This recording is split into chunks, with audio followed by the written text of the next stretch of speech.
Orient bell tiles studio से आप देख रहे हैं एबीपी न्यूज। नमस्कार, मैं हूं संदीप चौधरी। आज सीधा सवाल में बात होगी विधानसभा चुनाव की, बिहार में जो होने वाले हैं। और वादे इरादे इनकी तो बौछार लगातार की जा रही है, लेकिन अब शुरू हो गया है सिलसिला घोषणा पत्र जारी करने का। और इसमें पहल की है महागठबंधन ने, प्रण लिए जा रहे हैं। घोषणा पत्र को नाम दिया गया है, बड़ा दिलचस्प है ये, तेजस्वी प्रण। यानी कि महागठबंधन ने अब साफ कर दिया है पूरा का पूरा अब चुनाव महागठबंधन की जो रणनीति है वो तेजस्वी के इर्द गिर्द घूमेगी। 2025 के विधानसभा चुनाव के लिए 25 प्रण लिए हैं महागठबंधन ने, नाम दिया है तेजस्वी प्रण। इनकी तफसील में तो मैं जाऊंगा, पर जब ये प्रण लिया जा रहा है कि बिहारी प्रण लेता है तो पीछे नहीं हटता, पूरा करके छोड़ता है। पर इसमें वो पैसा कहां से आएगा? 25 प्रण, इसमें सबसे महत्वपूर्ण कड़ी बनाया गया है सरकारी नौकरी को। हर परिवार में एक सरकारी नौकरी, 30,000 रुपए दिए जाएंगे जीविका दीदी को जो इन्फ्लुएंसर्स हैं, 25-25 लाख के स्वास्थ्य बीमा, 50 लाख तक भी ये रकम जा रही है। 2,500 रुपए महिलाएं को दिए जाएंगे। सुनने में तो ये सब अच्छा लगता है, पर ये जमीन पर उतर पाएगा क्या? और एक छटपटाहट दिखी एनडीए के खेमे में भी। नीतीश कुमार कह रहे हैं, नीतीश ने तीर चलाया, उनका चुनावी चिन्ह भी है तेजस्वी पर, कि रोजगार और नौकरी के नाम पर ये बरगला रहे हैं लोगों को। अपने आंकड़े गिनवाए, 2005 से 2020 के बीच 8 लाख नौकरियां दी हैं, अब और आगे 1 करोड़ का भी वादा किया हुआ है। और इसमें खास बात यह कि घोषणा पत्र जब जारी हुआ तो राहुल गांधी नहीं दिखाई दिए, प्रियंका गांधी वाड्रा नहीं थी, कांग्रेस के राष्ट्रीय अध्यक्ष मल्लिकार्जुन खड़गे नहीं थे। हां, पवन खेड़ा थे, वरिष्ठ नेता हैं।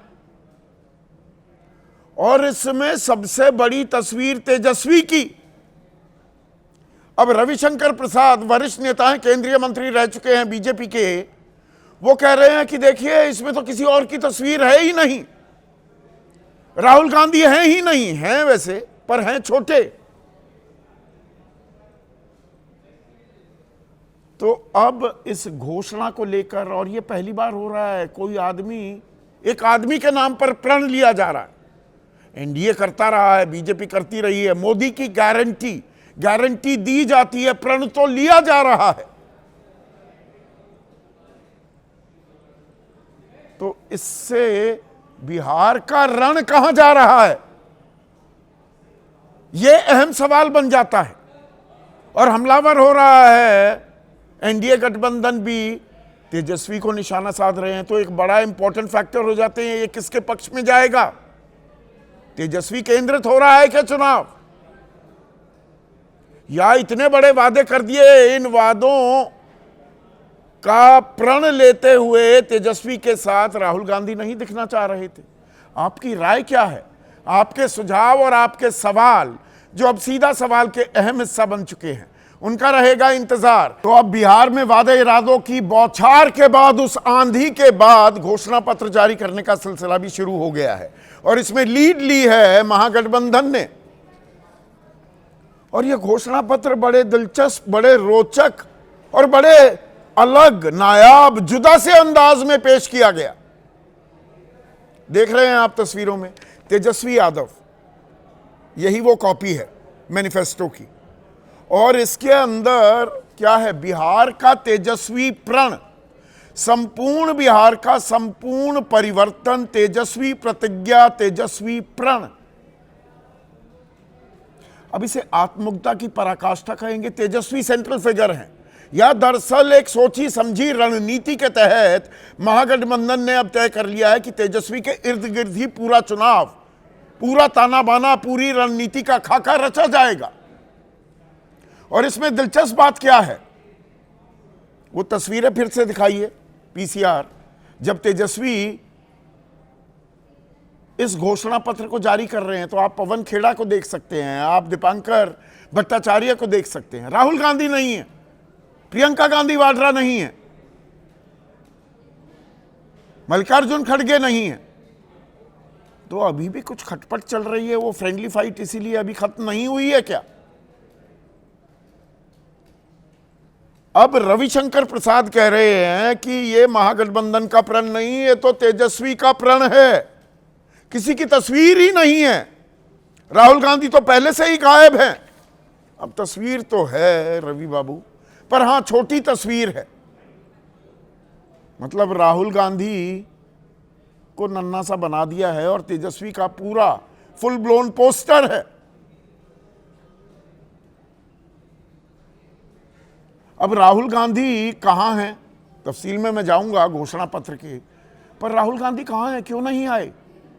1 सितंबर से 57 दिन हो गए, राहुल गांधी कहां खो गए? दिखाई नहीं दे रहे हैं। 2 हफ्ते तो बढ़ चढ़कर कूदते फांदते नजर आए बिहार में वोटर अधिकार यात्रा के दौरान। अच्छा खासा लोगों का आकर्षण भी दिखा, ट्रैक्शन दिखी कि भाई अर्ली लीड ले ली महागठबंधन ने। उसके बाद नीलबटे सन्नाटा। अब खबर यह आ रही है कि कल मुजफ्फरपुर और दरभंगा में रैली करेंगे राहुल गांधी तेजस्वी के साथ। पर जब हो जाएगा तो माना जाएगा, पर राहुल गांधी हैं कहां? या ये मान लिया गया है कि तेजस्वी को ही सेंट्रल फिगर बनाया जाए और उससे महागठबंधन की नैया को आगे पार लगाया जाए। अब जो वादे किए गए हैं, जो प्रण लिए गए हैं,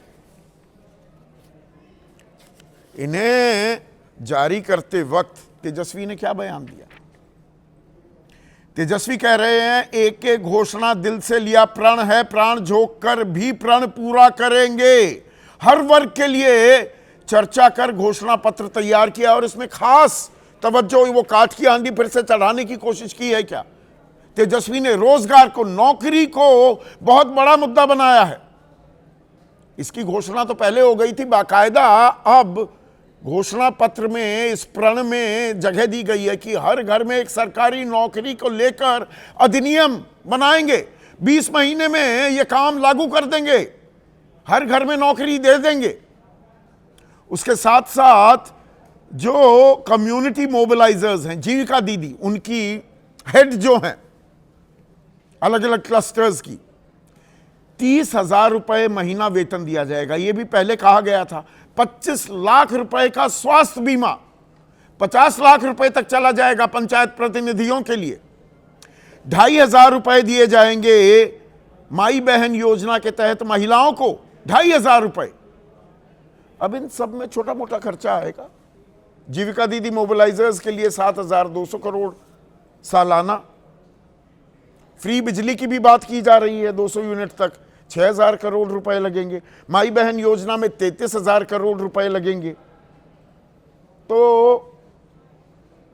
ये तो होता है 46-47,000 करोड़ का आंकड़ा। आप कहेंगे ये तो बड़ा छोटा सा आंकड़ा हुआ, छोटी रकम है, हो जाएगा। पर वो जो सरकारी नौकरी दी जाएगी, 30,000 रुपए भी औसत तनख्वाह हुई। सुधांशु त्रिवेदी ने तो 75,000 का बना दिया था आंकड़ा, तो 29 लाख करोड़ की बात कर दी। हम बड़ा व्यवहारिक आंकड़ा रख रहे हैं आपके सामने। 30,000 रुपए तो होगी ना औसत तनख्वाह एक सरकारी कर्मचारी की, तो ये 9 लाख करोड़ हो जाता है। बजट है 3,16,000 करोड़। अब ये कोई हवाई प्रण तो नहीं ले लिया और इसीलिए राहुल गांधी कहीं कन्नी भी काट गए क्या? और नीतीश कुमार तो कह रहे हैं ये लोगों को बरगलाया जा रहा है, तीर चला रहे हैं। ये भ्रामक घोषणाएं हैं नौकरी और रोजगार को लेकर। 15 साल सरकार थी, कुछ नहीं किया युवाओं को लेकर। पर अपने 20 साल में भी तो 2 बार लालू परिवार के साथ हाथ मिलाते दिखे। तेजस्वी के चाचा की भूमिका में भी दिखाई दिए नीतीश कुमार। और 12,100 करोड़ रुपए तो 1 करोड़ 21 लाख महिलाओं को 10,000 रुपए देकर कर ही चुके हैं और 2 लाख रुपए तक देने की बात है 2 करोड़ महिलाओं को। तो वो 4 लाख करोड़ रुपए वो कहां से आ जाएंगे? आपकी भी सारी घोषणाओं का आकलन किया जाए, 7-8 लाख करोड़ रुपए तो आप भी खर्च करने को तैयार है। 3,61,000 करोड़ का तो आप पर कर्जा ही है नीतीश बाबू। तो ये कैसे हो पाएगा?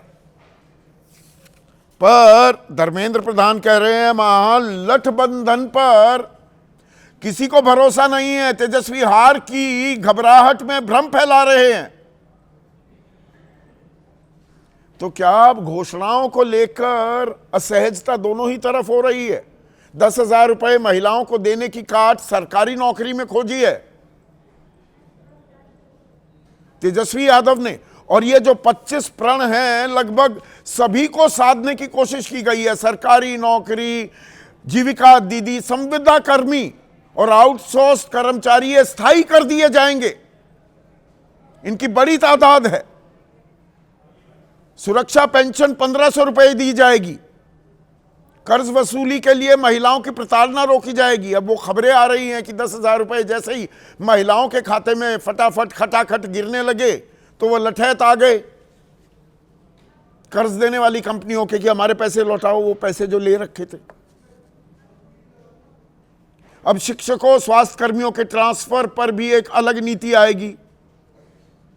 ओपीएस, पुरानी पेंशन योजना लागू करेंगे। यह घोषणा भी तेजस्वी यादव ने कर दिया। और मनरेगा के तहत जो दैनिक मजदूरी 255 रुपए है उसे 300 कर दिया जाएगा। अति पिछड़ा वर्ग के लिए पंचायत नगर निकाय में आरक्षण 20 से 30% कर दिया जाएगा। यानी कि हर तबके को साधने की कोशिश है। पर सत्ता पक्ष कह रहा है कि भाई ये तो बका रहे हैं, बरगला रहे हैं। तो यहां पर जो ये नायाब प्रयोग किया है तेजस्वी प्रण, क्या ये दरअसल मोदी की गारंटी की तरह है? भाई 81 करोड़ 50 लाख लोगों को 35 लाख दरअसल 5 किलो अनाज दिया जा रहा है। इसमें तो कोई शक नहीं है। आवास बनाए जा रहे हैं, शौचालय बनाने के लिए 12,000 रुपए दिए जा रहे हैं लोगों को। किसानों को सम्मान निधि में 6,000 रुपए दिए जा रहे हैं। ये तो दिए जा रहे हैं, लेकिन वादा तो किसानों की आय दोगुनी करने का था 2020 तक। वो भी गारंटी दी गई थी। वो गारंटी की तो मियाद 3 साल हो गए, लगभग खत्म हो गई। गारंटी दी गई थी हम चौथी सबसे बड़ी अर्थव्यवस्था तो बन गए, तीसरी भी बन जाएंगे, लेकिन 5 ट्रिलियन इकोनॉमी हमें बनना था, वो तो नहीं बने हैं। उस गारंटी का क्या हुआ? और सम्राट चौधरी ने सबसे दिलचस्प बात कही है। वो कह रहे हैं कि खोदा पहाड़ निकली चूहिया, यानी कि कुछ नहीं मिला उनकी निगाह में। और वो कह रहे हैं ये सिर्फ घोषणा वाला मैनिफेस्टो है। घोषणा वाला मैनिफेस्टो का मतलब ही होता है घोषणा पत्र। ये सम्राट चौधरी को मैनिफेस्टो का मतलब नहीं पता था। तो अब मीन में एक तो निकाले जा रहे हैं, लेकिन चुनाव में ये प्रण क्या कुछ कमाल करेगा, इसी पर आज मैं चर्चा करूं। उससे पहले तेजस्वी क्या बोले, रविशंकर प्रसाद ने क्या हमला किया, सुनिए। दलों और दिलों का संकल्प और प्रण है। एक एक घोषणा दिल से लिया हुआ प्रण है। अपने प्रण को प्राण झोंक करके भी हम लोगों को अगर पूरा करना पड़े तो अपने प्रण को हम लोग जो है पूरा करेंगे। तेजस्वी जी का प्रण सुना, तेजस्वी जी का प्रण, तो मन में एक ही सवाल पहले आया कि ये महागठबंधन का प्रण नहीं है, ये तेजस्वी जी का प्रण है। तो किसका प्रण चलेगा, किसका प्लान चलेगा, या प्लान नहीं है, या बस वादों की झड़ी लगाई जा रही है, इसमें कहीं जनता भरोसा एतबार किस पर करेगी? असल बात वहाँ अटक जाएगी क्या, वहीं पर टिकेगी क्या? ऐसे में आज का सीधा सवाल, बिहार का रण चलेगा तेजस्वी प्रण? और वादों की आंधी दोनों तरफ से हो रही है, पर कहाँ है राहुल गांधी? कल आएंगे भी क्या? चर्चा में मेरे साथ जेडीयू की तरफ से डॉक्टर संजय कुमार हैं, उनके राष्ट्रीय प्रवक्ता। एलजेपी रामविलास पासवान गुट के राष्ट्रीय प्रवक्ता, उनके मीडिया प्रभारी धीरेन्द्र मुन्ना मेरे साथ हैं। ये एनडीए का खेमा हो गया। वरिष्ठ पत्रकार कन्हैया बिल्लारी हैं मेरे साथ, 5 दशक से भी ज्यादा का तजुर्बा हो गया है। ऐसा घोषणा पत्र बिल्कुल एक व्यक्ति केंद्रित क्या कभी देखा है उन्होंने? इस बारे में पूछूंगा। आदेश रावल कंसल्टिंग एडिटर हैं पॉलिटिक्स के, वो भी मेरे साथ जुड़ गए हैं। जन स्वराज पार्टी के राष्ट्रीय प्रवक्ता और राष्ट्रीय महासचिव भी हैं पवन वर्मा हमारे साथ जुड़ेंगे। और महागठबंधन खेमे से डॉक्टर अजय उपाध्याय राष्ट्रीय प्रवक्ता हैं कांग्रेस के, और आरजेडी की राष्ट्रीय प्रवक्ता कंचना यादव मेरे साथ जुड़ गई हैं। कंचना, मतलब पूरा चुनाव ही अब तेजस्वी केंद्रित कर दिया। तेजस्वी का बड़ा सा पोस्टर लगा दिया, छोटी सी स्टैम्प साइज फोटो छाप दी राहुल गांधी की। क्या संदेश, क्या संकेत दे रहे हैं आप? संदेश बिल्कुल साफ है संदीप जी। 20 साल से अगर बिहार में एनडीए की बात करें तो एनडीए सीधे यही कहते हैं ना, नीतीश सरकार ने ये किया, नीतीश जी ने ये किया, नीतीश जी सुशासन बाबू, नीतीश जी वो। तो हम तो सीधे कह रहे हैं कि आप भी क्या नीतीश प्रण निकाल सकते हैं, नीतीश जी वचन पत्र निकाल सकते हैं। हमारे मुख्यमंत्री चेहरा हैं तेजस्वी जी, इसलिए उनका वहां पर चेहरा लगा हुआ है। और सबसे बड़ा और लीडर ऑफ अपोजिशन है राहुल गांधी जी, और उनका भी फोटो लगा हुआ है। सारे गठबंधन दल के सिंबल भी लगे हुए हैं। राहुल का अलग से क्या लगाने की जरूरत है? और जरूरत से ज्यादा छोटा नहीं कर दिया। ये किस तरह का गठबंधन धर्म निभा रहे हैं? फ्रेंडली फाइट अभी भी चल रही है, तो राहुल गांधी का निन्नू सा फोटो लगा दिया आपने। आप कैसी फाइट की और फ्रेंडली फाइट की आप बात कर रहे हैं, मुझे तो नहीं समझ में आ रहा है। क्योंकि हमारे सीटों का बंटवारा हो गया, ज्वाइंट प्रेस कॉन्फ्रेंस हो गया, सीएम चेहरे की घोषणा हो गई, और मैनिफेस्टो भी साझा, मैनिफेस्टो भी आ गया। और इसके बाद भी आपको लगता है कि फ्रेंडली फाइट या कुछ लड़ाई इस तरीके से है जिसकी वजह से राहुल गांधी जी नहीं आ रहे हैं, तो ये आपका इंटरप्रिटेशन हो सकता है। कल राहुल गांधी जी आ रहे हैं चुनाव प्रचार करने, पक्का आ रहे हैं ना, पक्का आ रहे हैं। आज होना चाहिए था। पोस्टर का एक मैसेजिंग भी है। कंचना, घोषणा पत्र जारी करते हमारे हुए, पोस्टर का आज के भी पोस्टर, घोषणा पत्र जारी करते हुए राहुल गांधी होते तो और बेहतर नहीं होता? दिखता 2 लड़के साथ खड़े हैं बिल्कुल। हमारे प्रेस कॉन्फ्रेंस का जो ज्वाइंट प्रेस कॉन्फ्रेंस जो हुआ था, और आज मैनिफेस्टो का एक मैसेजिंग था, और ये मैसेजिंग सीधे और सीधे एनडीए को था कि क्या भारतीय जनता पार्टी के अंदर इतनी हिम्मत है कि 20 साल के नीतीश जी ये काम किए, नीतीश जी ये काम किए, नीतीश जी के पोस्टर को सामने रख सकती है, नीतीश कुमार जी को अपना मुख्यमंत्री चेहरा बना सकती है, नीतीश कुमार जी ने ये किया और नीतीश जी आगे कंटिन्यू करेंगे। क्या भाजपा में ये हिम्मत है? वो कर सकती है। हमारे मुख्यमंत्री तेजस्वी जी बनेंगे, और इसलिए एक मैसेजिंग सीधे पूरी बिहार की तो जनता को, मतलब आप और घेर रहे हैं, निशाना साध रहे हैं नीतीश कुमार पर। एक सेकेंड डॉक्टर संजय कुमार,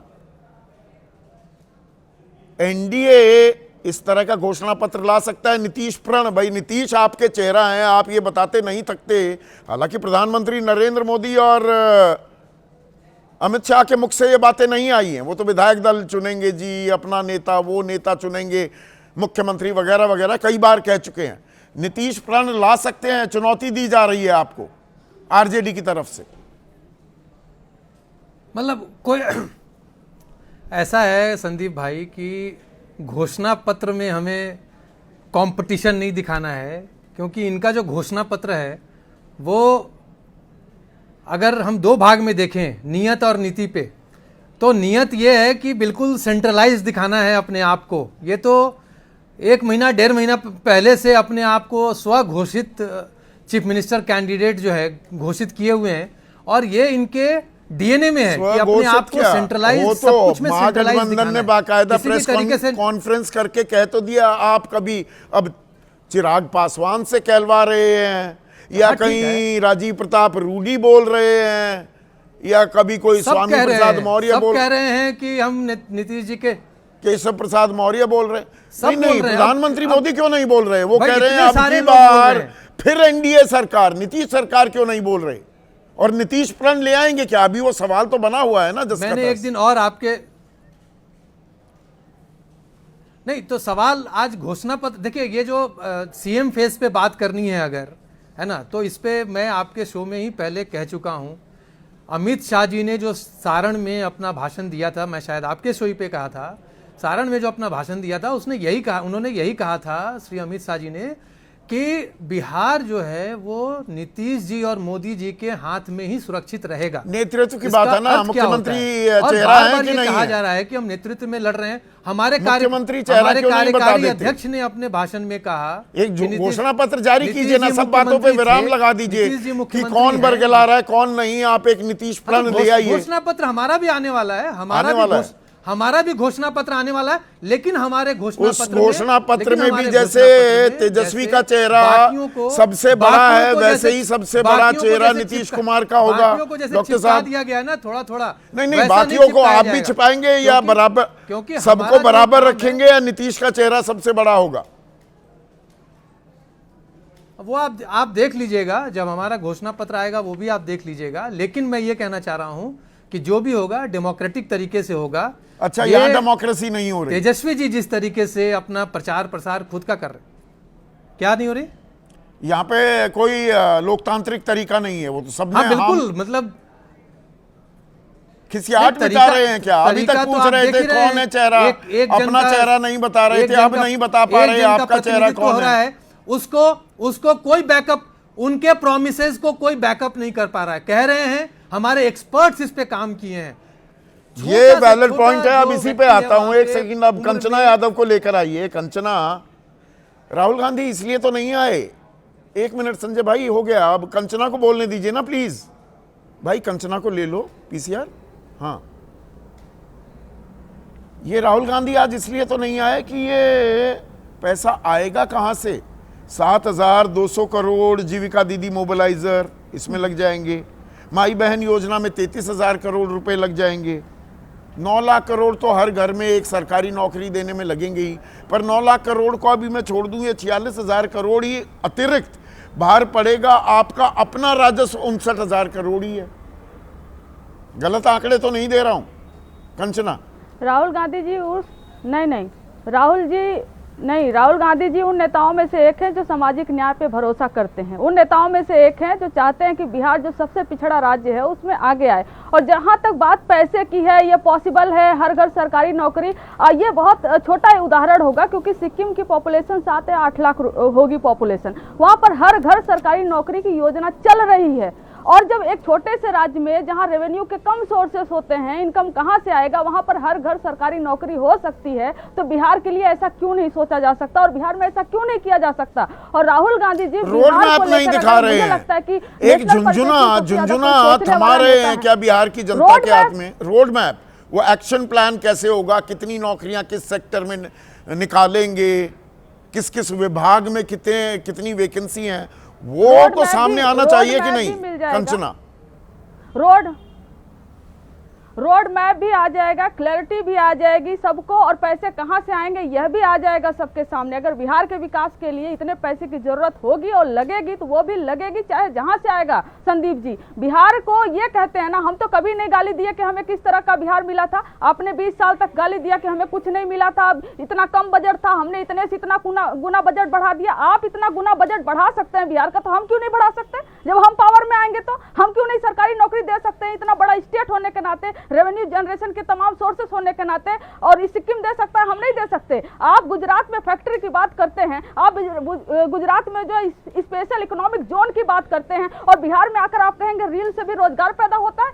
ये उपहास है बिहार का। और जब इसमें अगर कोई व्यक्ति ये कहता है कि हम हर घर सरकारी नौकरी देंगे और उनकी क्रेडिबिलिटी हो, तो इस पर प्रश्न चिन्ह नहीं लगाया जाना चाहिए। मुझे लगता है संदीप जी पॉसिबल है और ये होकर रहेगा। नहीं पॉसिबल है, पर वो दिखा नहीं रहे ना वो आंकड़ा। एक मिनट यही सवाल, एक मिनट कंचना, यही सवाल संजय थोड़ा आप भी जवाब देंगे। आप कह रहे हैं अरे ये तो मुंगेरी लाल के हसीन सपने बांट रहे हैं, तो आप क्या कर रहे हैं? ये महिलाओं को वो तो सरकारी घूस आप दे ही रहे हैं 10,000 रुपए की, क्योंकि चुनाव से ठीक पहले आपको याद आई। इसमें तो चलिए 12,100 करोड़ रुपए ही लगे, पर 2 लाख तक का आप भी झुंझुना थमा रहे हैं। 2 करोड़ महिलाओं को 2 लाख रुपए देंगे तो 4 लाख करोड़ रुपए खर्च आएगा। 1 करोड़ युवाओं को, एक मिनट सुनिए ना, सुन तो लीजिए सर, अरे सुन तो लीजिए डॉक्टर साहब। पूरी हाँ, बात ठीक है, सुन तो लीजिए। 4 लाख करोड़ तो ये, और 1 करोड़ युवाओं को रोजगार देंगे, उनको भी 25,000 रुपए तो कमाएगा ना रोजगार में कोई, है कि नहीं? हाँ, हाँ, तो वहां 9 लाख लगेंगे, लेकिन तो हम सरकारी, पूरे सरकारी रोजगार की बात नहीं कर रहे हैं। 3,60,000 करोड़ सरकारी वहां भी रोजगार की बात लगेंगे। नहीं कर रहे हैं। 3,60,000 हम और कह 4 रहे हैं लाख कि करोड़ हो जाते हैं 7,60,000 करोड़। 3,60,000 इसको दो करोड़ भाग में का बांट के देखिए तो संदीप आपके भाई। ऊपर कर्ज है सर। इसको 2 भाग में बांट, हाँ प्लीज अब बांटिए। एक भाग इसका एक भाग है जहां पर कि जो महिला रोजगार योजना है उसका प्रोविजन जो है वो रूरल डेवलपमेंट डिपार्टमेंट ने बना के रखा है, उसका जितना भी खर्चा होना है। जो रोजगार वाली बात आप कह रहे हैं, 1 करोड़ जॉब क्रिएशन की बात हम कर रहे हैं, जिसमें सरकारी रोजगार और जो इंडस्ट्री पॉलिसी हमने बनाया है, जिसके तहत हम इंडस्ट्रीज लाएंगे, इन्वेस्टमेंट लाएंगे, वहां से जॉब्स क्रिएट वो होंगे। 20 साल आज कहाँ भी रह गए थे आप डॉक्टर अगर साहब? एनके सिंह जी का आज अरे वो इंडियन उपचार एक्सप्रेस में क्यों आप नहीं आर्टिकल किया? पढ़ेंगे। 3,311 कुल फैक्ट्रियां, 33,000 हैं गुजरात में। आप 3,300 फैक्ट्री कुल मिलाकर रख पाए बिहार में, और 1,650 करोड़ की इतनी भारी भरकम विदेशी निवेश लेकर आए 7 सालों में बिहार में, और आप कह रहे हैं 1 करोड़ रोजगार सृजित कर देंगे। हाँ, लेकिन आपके बढ़ पास रहा भी है जादुई संदीप छड़ी भाई, है। अगर आप आंकड़े देखेंगे तो आंकड़े बढ़ रहे हैं। अच्छा, आंकड़े बढ़ रहे हैं, और जो इंडस्ट्री पॉलिसी आया है उससे एक बहुत मेजर बूस्ट मिलने वाला है, और मेजर वो बूस्ट मेजर मिलने बूस्ट वाला है। हमें हमारे डबल इंजन की सरकार 74 जब लाख आएगी वापस बिहारी पलायन क्या कर मिलने चुके वाला हैं है? बिहार से, प्रवासी बन गए हैं। हाँ, प्रवासी बन गए, लेकिन बहुत सारे वापस भी आ रहे हैं। ऐसा नहीं है कि आ रहे वापस हैं, नहीं आ रहे हैं और वापस आने को तैयार नहीं है। हम इस तरीके के हमारे घोषणा पत्र का भी इंतजार कीजिए। हमारी योजना भी ऐसे आने वाली है कि जिस जिला में अपना रोजगार चाहेगा वहां पे हम रोजगार क्रिएट करके देंगे। तो वहां है ना? पर हमारा भी जो रोजगार प्लान आ क्रिएट रहा हो है, वो जाएंगे, उसी तरीके तो का कब होगा। नौमन तेल तो होगा, हमारा जो कब राधा अब नाचेगी, next ये जो तो five- देखा जाएगा। next एक जो 5 मिनट, years है। अब डॉक्टर अजय उपाध्याय, ये घोषणा पत्र में राहुल गांधी क्यों नहीं थे?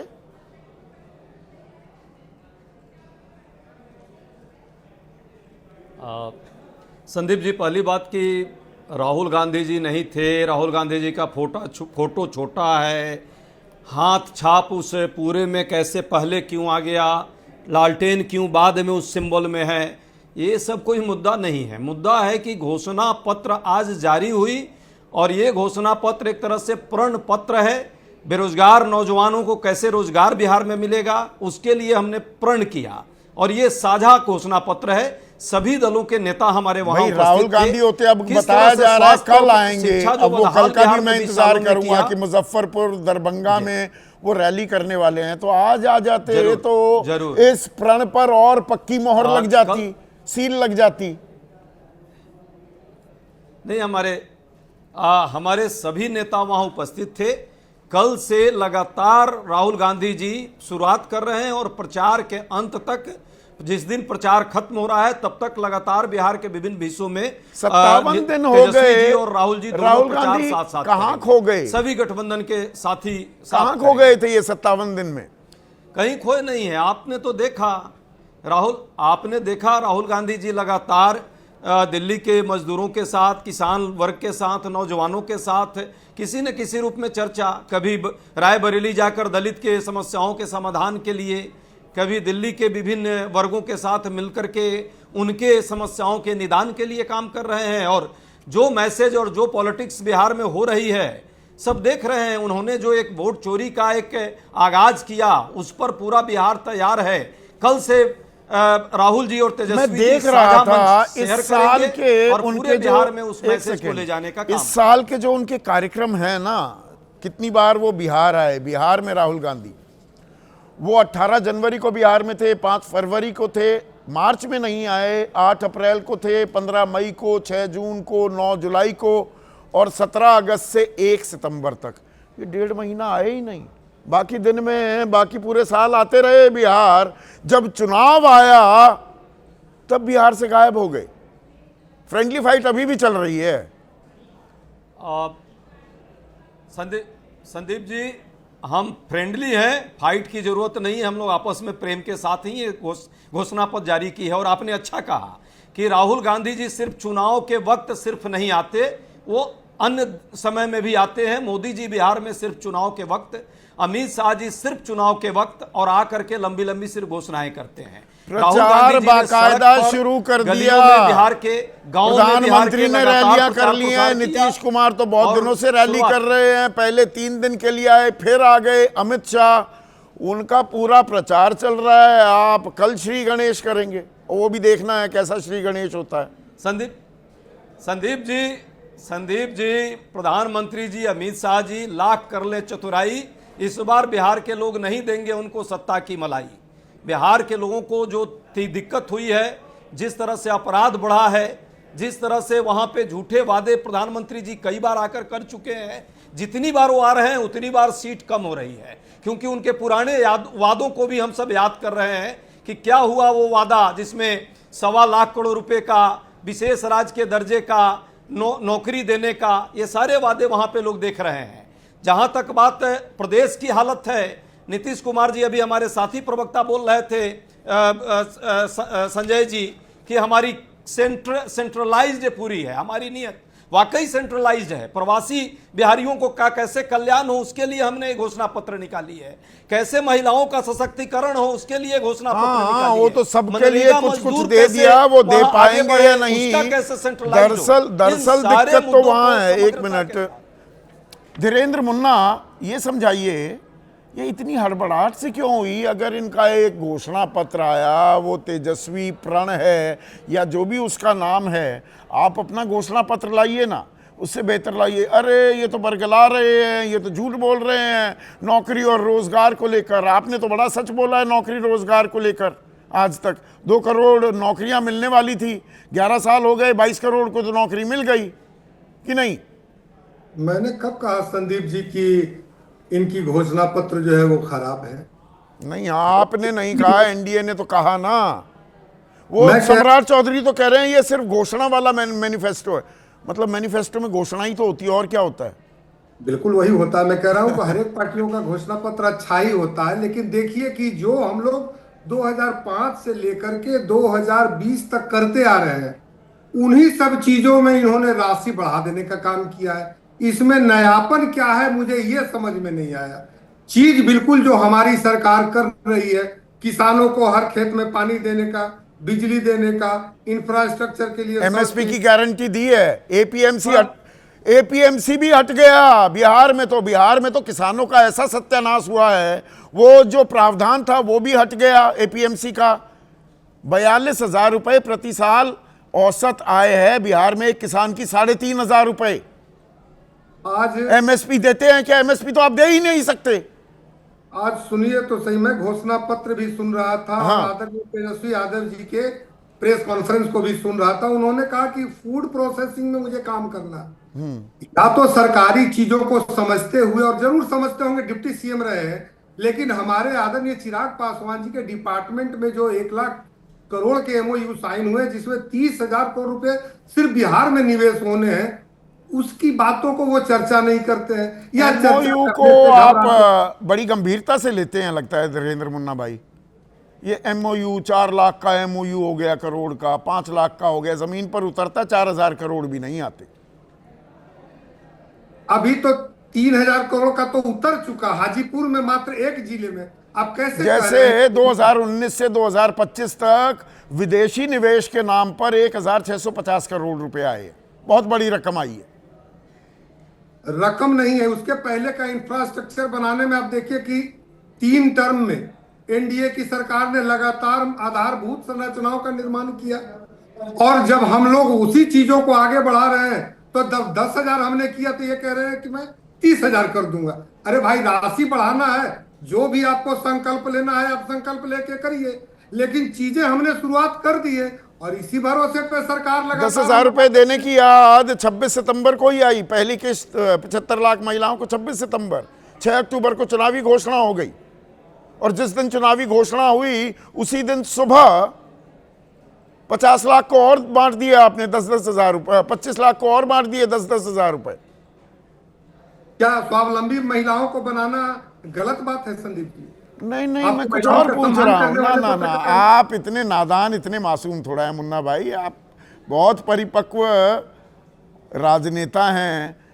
6 तारीख को सुबह घोषणा हो जाती है, 25 लाख महिलाओं को मुख्यमंत्री कर देते हैं 10,000 रुपए और उनके खाते में खटाखट डल गए, और 3 बजे 4 बजे प्रेस कॉन्फ्रेंस होकर आचार संहिता लागू होती है। हमारे किए गए कार्यों पर आपने बड़े आराम से पूछ लिया, जो आपको पूछने के तरीके भी है, सीधा सवाल। लेकिन इन जितनी भी घोषणाएं तेजस्वी जी कर रहे हैं, ये आचार संहिता लगने के बाद जरा इस ये पर तो बताइए। घोषणा पत्र है, आप तो सरकारी घूस दे रहे हैं और अभी बीच चुनाव में भी देंगे। आप देखिए, आप बिल्कुल महिलाओं का सम्मान करते हैं, लेकिन मैं आपको इस पर नहीं बोलूंगा। लेकिन अगर वो स्वावलंबी बन रहे हैं तो उसकी सराहना भी तो कभी अरे तो करिए। स्वावलंबी बनाने का ख्वाब, ये इतना बड़ा ब्रिलियंट आइडिया 20 साल बाद ही क्यों आया, और ठीक चुनाव से पहले? ना 20 साल में स्वावलंबी नहीं बना पाए महिलाओं को, ये मान रहे हैं आप? फेलियर है फिर तो ये आपकी सरकार का।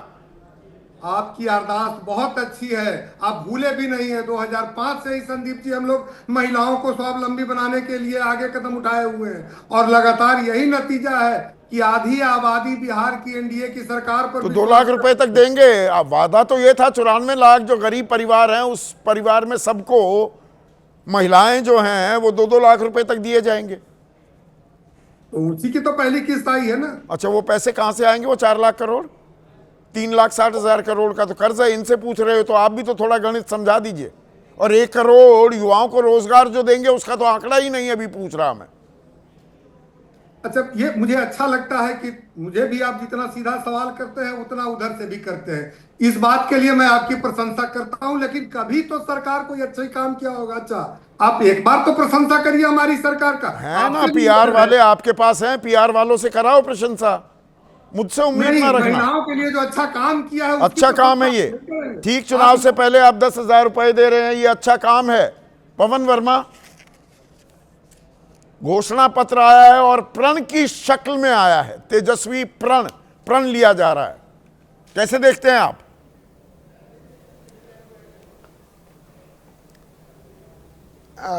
असलियत ये है संदीप जी कि जिन पार्टियों के आश्वासन ये घोषणा पत्र के ज़रिए दिए जाते हैं, जिनका लोगों को, जनता का जिनके पास अनुभव है, वहाँ घोषणा पत्र का कोई अस्तित्व ही नहीं है। क्योंकि वादे, प्रण, इरादे, भाई ले लो चांद सितारे, चुनाव आते ही झोले भर के जुमले, क्योंकि इरादों में कुछ खर्चा तो नहीं होता। और अगर आप प्रण कर लीजिए चुनाव जीतने के लिए, उसके बाद उनको कार्यान्वित करने वाली बातें तो बाद में होंगी। एक इरादा तो इनका सुन लिया हमने, आरजेडी और इंडी गठबंधन का, कि 3 करोड़ नौकरी सरकारी दे देंगे। अब मैं सोचता हूं कभी कभी कि कुछ तो सोच करके ये ऐसे इरादे वादे करते होंगे। मतलब या तो पूरी तरह से बिहार की जनता वोटर बुड़बक है, मूर्ख है, या फिर ये समझते हैं कि चुनाव के वक्त कुछ भी कह दो, प्रण कह दो, उसको 15 गिना दो, 20 गिना दो, उसके बाद देखा जाएगा। और जहां तक आप तो महिलाओं को महिला सम्मान के नाम पर 10-10 हजार रुपए बांटना, उसे कहना कि स्वावलंबी बना रहे हैं जी महिलाओं को, वो कितना गले उतरता है पवन जी? देखिए, नहीं, उसमें बहुत लंबी बड़ी फेरिस्त है। जो सब वादे किए थे, कुछ तो आपने उनका जिक्र कर ही दिया। 2 करोड़ नौकरी, किसानों की आय दूनी हो जाएगी, आदि कि सबके बैंक में इतना पैसा आ जाएगा, ये सब तो हम देख चुके हैं ना। तो अब घोषणा पत्र का कोई औचित्य और कोई अस्तित्व रह नहीं गया है, क्योंकि ये केवल और केवल चुनाव के लिए बनाए गए, अच्छी भाषा में जहाँ तक हो सके, ये जनता को भ्रमित करने के लिए आश्वासन दिए जाते हैं। और जनता भी समझती है। हाँ, जनता को प्रलोभन जिस तरह से दिया गया, 10,000 रुपए सबके 21 लाख अकाउंट में, प्रेस कॉन्फ्रेंस के 1 घंटे पहले। अब तो यह हालत होने वाली है कि जो सरकारें हैं सत्ता में, उनको इसकी फिक्र नहीं है कि भैया ट्रेजरी में, मतलब सरकार के कोष में पैसे है या नहीं है? खाली है, ऋण पे लिया हुआ पैसा है। पर चुनाव के पहले तो दे दो, चुनाव जीत जाएंगे फिर देखा जाएगा। नहीं, पर तो हम इसका तो एक उसको ऐसी दूसरा इसी लॉजिक भी कैटेगरी में है देखते पवन हैं। जी। अगर 14 लाख 14.5 लाख करोड़ बट्टे खाते में कॉरपोरेट इंडिया के डल जाते हैं, या मंत्री और जजेस और लोकपाल बड़ी बड़ी आलीशान कोठियों में रहेंगे, महंगी महंगी गाड़ियां, वो BMW का विवाद चल रहा है, सारा पैसा उनके लिए। गरीब को अगर 255 रुपए दैनिक मजदूरी बढ़ाकर 300 रुपए दी जा रही है, या किसी को 2,500 रुपए महिलाओं को दिए जाएं, या पेंशन दी जाए 1,500 रुपए की, पैसे तो हमसे ही लेती है ना सरकार। सरकार के पास कोई जादुई छड़ी तो है नहीं, तो हम पर खर्च करेगी, वो भी एहसान दिखाकर। इसका एक पक्ष ये भी है। पर संदीप जी, नहीं, उस पक्ष पे तो मेरी सीधी टिप्पणी है आपसे। आपको मालूम है कि नीचे स्तर पर कितना भ्रष्टाचार है। जो ये 5 किलो अनाज है, मैं सरकार की प्रशंसा करता हूँ, कोविड के टाइम पे दिया, पर ये चल इसलिए रही है क्योंकि इससे शायद वोटों का लाभ हो, और कोई बुनियादी परिवर्तन कृषि में नहीं है। वही अंडर एम्प्लॉयमेंट, वही बेरोजगारी है, कोई आय नहीं दूनी हुई है। तो चलिए अनाज बांट रहे हैं, उसमें से 2.5 किलो 2 किलो अनाज तो कट जाता है भ्रष्टाचार में। नहीं, उसका एक और गणित है जो काला सूट गुलाबी अखबार वाले पूछ के आइए गरीबों से। नहीं पवन जी, उसका एक और गणित है, काला सूट गुलाबी अखबार वाले बताते नहीं है। ये पहले भी मिल रहा था, पहले 2 और 3 रुपए देने पड़ते थे, कुल मिलाकर 10 या 15 रुपए की चीज है। राइट टू फूड में आप चावल और गेहूं 2 और 3 रुपए प्रति किलो खरीद सकते थे राशन की दुकान से, PDS में। अब सिर्फ वो 10-12 रुपए का खर्चा ही तो आपका बंद हुआ है ना। संदीप जी, गेहूं की एक अलग माफिया अफसरों ने बना ली, वो तो है ही। जो 2.5 किलो नहीं देते हैं उसका करें क्या? उसको भी तो मार्केट में रिलीज करना है। इंदिरा आवास योजना से कितना पैसा मिलता है गरीब को, वो भी पता कर लीजिए। नीचे लैंड सर्वे होता है, हर डॉक्यूमेंट की, हर दस्तावेज की क्या कीमत है, ये भी पता कर लीजिए। दरअसल आम वोटर को भिक्षु मुद्रा में भी ला दिया है। ये दिल मांगे कि भाई पैसे दे दो, और आदमी को भी चस्का लग गया है कि हाँ देंगे, टाइम आ गया है। बस बुनियाद आपने अपनी उंगली असल विषय पे रख दी, और वो ये है कि व्यवस्थित बदलाव मत करो, बुनियादी परिवर्तन मत करो। इसी तरह से रेवड़ियां बांटते रहो, चुनाव जीतते रहो, लोगों की दुर्दशा वही रहे, कुछ बदले नहीं, और चुनाव के बाद जो वादे किए भूल जाओ, वो भूल जाओ। और इसमें प्रण, या जैसे है। बीजेपी संकल्प लेती थी, यहां प्रण लिया जा रहा है। पर ये प्रण जिस तरह से इतना केंद्रित घोषणा पत्र एक शख्सियत के इर्द गिर्द जारी किया गया है, ऐसा पहले आपने कभी देखा कन्हैया बिल्लारी? कभी नहीं देखा। और देखिए संदीप भाई, 1-2 चीज मैं ज्यादा आपका समय नहीं लूंगा। ये बार बार कहते हैं कि राहुल गांधी उसमें क्यों नहीं थे। एनडीए का तो कोई अभी तक साझा प्रेस कॉन्फ्रेंस नहीं हुआ। पिछली बार कैंडिडेट्स घोषित करना था तो हम लोग को मैसेज आया था कि मौर्या में होटल में होगा, आज उस दिन कैंसिल हो गया, दूसरे दिन चाणक्य में होटल में होगा, लेकिन नहीं हुआ अभी तक, वो भी नहीं हुआ। अब ये सुनता हूं कि परसों करेंगे। खैर, क्या इनकी जो घोषणा होगी उसमें प्राइम मिनिस्टर रहेंगे नरेंद्र मोदी? रहेंगे क्या प्राइम मिनिस्टर? महागठबंधन के नेता देश में राहुल गांधी हैं, कांग्रेस के कई नेता यहाँ बड़े बड़े थे, और एनडीए के बड़े नेता सबसे प्रधानमंत्री नरेंद्र मोदी जी हैं। तो क्या वो यहाँ पर रहेंगे? दूसरी बात, चीफ मिनिस्ट्रियल फेस घोषित कर दिया है महागठबंधन ने, और कांग्रेस के राष्ट्रीय ऑफिशियल पेज पर यह बात आ गई है कि महागठबंधन के सीएम फेस हैं तेजस्वी यादव। क्या भाजपा के नेशनल पेज पर यह बात आई है? ये बनेगा। दूसरी एक बात मैं बता रहा हूं कि ये नहीं, मीडिया में एक विमर्श शुरू करने की कोशिश की जा रही है। अब आजकल चर्चा, अरे हो गया वो, तो देखिए फलाने ने कह दिया, चिराग पासवान ने कह दिया मुख्यमंत्री चेहरा है, या राजीव प्रताप रूडी ने कह दिया, वो जी केशव प्रसाद मौर्य ने कह दिया। भाई जब तक प्रधानमंत्री मोदी या अमित शाह ये बात नहीं कहते, क्या उसको गंभीरता से लिया जाएगा, मान लिया जाएगा? कन्हैया बिल्लारी, बहुत संदीप भाई, बीजेपी के लोग इतना परेशान हैं कि अगर 4 तारीख तक नीतीश कुमार के नाम की घोषणा नहीं की गई तो कुछ भी हो जाएगा। 30 तारीख को पहले जो कार्यक्रम था, जो मुझे जानकारी है कि सीएम और पीएम दोनों एक साथ जाएंगे छपरा और मुजफ्फरपुर में। सीएम नहीं जा रहे हैं उनके साथ, सीएम का 6-7 जगहों पर दूसरे जगह प्रोग्राम लग गया। आदरणीय प्रधानमंत्री का प्रोग्राम 2 तारीख को लगा था राजगीर में, उसको बदल करके किया गया नवादा में। नहीं, यहाँ पर एक बड़ा दिलचस्प सवाल आया है कन्हैया भाई। राजेश झा हैं, मधुबनी वासी हैं, वो कह रहे हैं अभी के आर्थिक हालात को देखकर लगता है कहीं तेजस्वी का प्रण महागठबंधन के प्राण ना ले ले, उल्टा तो नहीं पड़ जाएगा? कुछ ज्यादा बड़ी प्रोमिसेस तो नहीं कर दी हैं?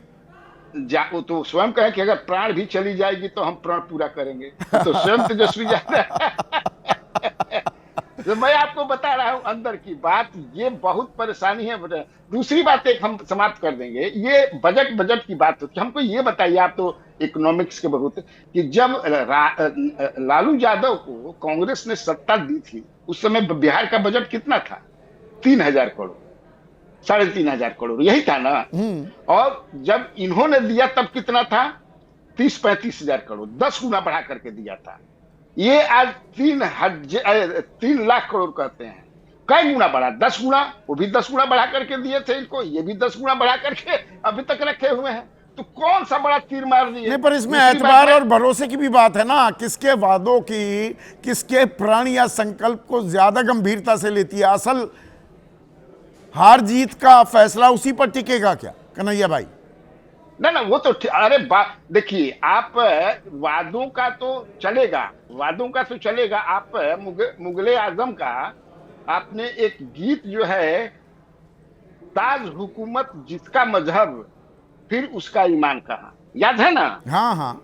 तो ये दोनों। तो एक चीज और बता दें, जो प्रवासी हमारे ये बीजेपी के प्रवक्ता प्रवासियों के लिए इन लोगों ने मार्च में एक बनाया था, एक भारत श्रेष्ठ भारत। और 100 लोगों का चुनाव किया था इन्होंने, उसमें वर्तमान के एमपी, पूर्व के एमपी की सबको लाया जाएगा और अपने खर्चे से लाया जाएगा सबको। मैंने इन लोगों ने एक डाटा बनाया जिसमें लाखों को इन लोगों ने लिस्ट किया और सबको फोन कर करके कि हम लोग आपको लाएंगे, यहाँ से फिर भेजेंगे, खाना खिलाएंगे, ये कहेंगे। उसके हेड बनाए गए थे तरुण चुग और दुष्यंत गौतम। अचानक उस प्रोजेक्ट को बंद कर दिया इन्होंने। लाखों जो है छठ व्रती नहीं आ पाए बिहार में, वो फोन करते रहे, लोगों ने अपना फोन बंद कर दिया। तो मतलब वही, वो वादों पर किसके कितना भरोसा किया जाए। लेकिन आदेश, राहुल गांधी 57 दिन हो गए, कहाँ खो गए, कल आएंगे, ये सोची समझी रणनीति है या सलवटे हैं, कुछ दिक्कतें हैं जो अभी दूर नहीं हुई? जो आपका जो मेन सवाल है आज के कार्यक्रम का, वो ये है कि राहुल गांधी मैनिफेस्टो में क्यों नहीं आए। दरअसल पिछले कुछ सालों से जब से मैं कांग्रेस पार्टी कवर कर रहा हूँ, मैंने कभी नहीं देखा कि राहुल गांधी या गांधी परिवार किसी मैनिफेस्टो के लॉन्च में जाते हों या किसी उपचुनाव में प्रचार करते हों। 2 ऐसे मौके आए। 2009 में फिरोजाबाद का उपचुनाव था जहाँ राहुल गांधी कैंपेन करने गए थे, राजबब्बर वहां से चुनाव लड़ रहे थे। और दूसरा मौका था 1980 में मोसिला किदवई चुनाव लड़ी थी आजमगढ़ से, वहां इंदिरा गांधी प्रचार करने गई थी। सिर्फ 2 ही ऐसी घटनाएं हैं उपचुनाव की जहां गांधी परिवार ने प्रचार किया। पर ये तो विधानसभा चुनाव है ना, ये उपचुनाव थोड़ा है। ये दोनों लोकसभा चुनाव थे, उपचुनाव थे। तो इसके अलावा मैनिफेस्टो में छोड़ के लोकसभा के मैनिफेस्टो को गांधी फैमिली कहीं भी उसमें पार्टिसिपेट नहीं करती है। अब आपने कहा कि क्या उलझन दूर हो गई है? उलझन दूर नहीं हुई है। 8 सीटें अभी भी ऐसी हैं जहाँ फ्रेंडली फाइट चल रही है। और आपने देखा कि जिस तरीके से तेजस्वी यादव ने आज प्रण लेके और तेजस्वी सेंट्रिक मैनिफेस्टो लॉन्च किया है, वो अपने आप में ये बताता है कि किस तरीके का दबाव या प्रेशर वो कांग्रेस पार्टी के ऊपर क्रिएट कर रहे हैं या वो करने में कामयाब रहे। इसमें कांग्रेस पार्टी से 2 भूल हुई हैं। जब वोट अधिकार यात्रा में राहुल गांधी को लेकर तेजस्वी यादव ने कहा था कि हमारे पीएम कैंडिडेट राहुल गांधी हैं, तो कांग्रेस पार्टी को भी उसी वक्त उन्हें सीएम कैंडिडेट घोषित कर देना चाहिए था, लेकिन डिले किया। उसके कारण आपको अच्छी सीटें नहीं मिली। 4 सीटें जो जीतने वाली थी वो आरजेडी ने अपने पास रख ली, और जो 3 सीटें हारने वाली थी वो इनको दे दी, और 8 सीटों में फ्रेंडली फाइट चल रही है। पहली गलती ये हुई। दूसरी गलती इनसे ये हुई कि ये राहुल गांधी ओबीसी की बात कर रहे थे। इनके जो रणनीतिकार है उन्होंने कहा कि आप ओबीसी की बात मत करिए, आप ईबीसी और लैंडलेस ओबीसी की बात करिए। तो आपका जो मेन मुद्दा था कि जिसकी जितनी आबादी उतनी हिस्सेदारी, आप उससे भी हट गए, उससे भटक गए। अब आपने कहा कि जो ये आंकड़े तेजस्वी यादव दे रहे हैं कि इतना पैसा कहां से आएगा, हालांकि मैंने कहा कि वो इसमें गांधी फैमिली पार्टिसिपेट नहीं करती है। अगर उनको कहा जाता कि आप वहां जाओ तो राहुल गांधी सवाल जरूर पूछते कि ये पैसा कहां से आएगा, क्योंकि इसका एक उदाहरण देता हूं आपको। 2018 का चुनाव था विधानसभा का, छत्तीसगढ़, मध्य प्रदेश और राजस्थान का। तो सबने ये कहा कि आप एक नारा दीजिए कि हम सत्ता में 10 दिन के अंदर ही आने के बाद किसानों का कर्ज माफ कर देंगे। तो वो डॉक्टर मनमोहन सिंह के पास गए थे, उन्होंने कहा था कि डॉक्टर साहब क्या ये पॉसिबल है, क्या हम ये वादा कर सकते हैं कि 10 दिन के अंदर कैबिनेट की बैठक बुला के हम किसानों का कर्ज माफ कर सकते हैं। तो राहुल गांधी इस बात को लेके बहुत सचेत रहते हैं कि अगर मैं कोई वादा करूं, अपने मन से बोलूं, तो वो डुएबल होना चाहिए, वो हम जिसको हम अंजाम तक पहुंचा सकें। तो जैसा मैंने कहा कि नहीं जाते हैं, लेकिन अगर जाते तो ये सवाल जरूर पूछते कि इतना पैसा कहां से आएगा। तो ये तो कल आएंगे तो ये सवाल तो पूछा जाएगा, और इसका जवाब क्या मिलता है, इसमें भी कुछ कहानी है, या जनता भी आदी हो चुकी है कि दरअसल आप वादे करते हैं वो हम तौलेंगे, कसौटी पर कसेंगे और फिर अपना मन बनाएंगे। अभी मन बन रहा है बिहार में, या ये दिल मांगे मोर भी हो रहा है, और देख रहे हैं कौन कितना ज़्यादा दे सकता है। तो अभी वादे इरादों की झड़ी तो लगती रहेगी।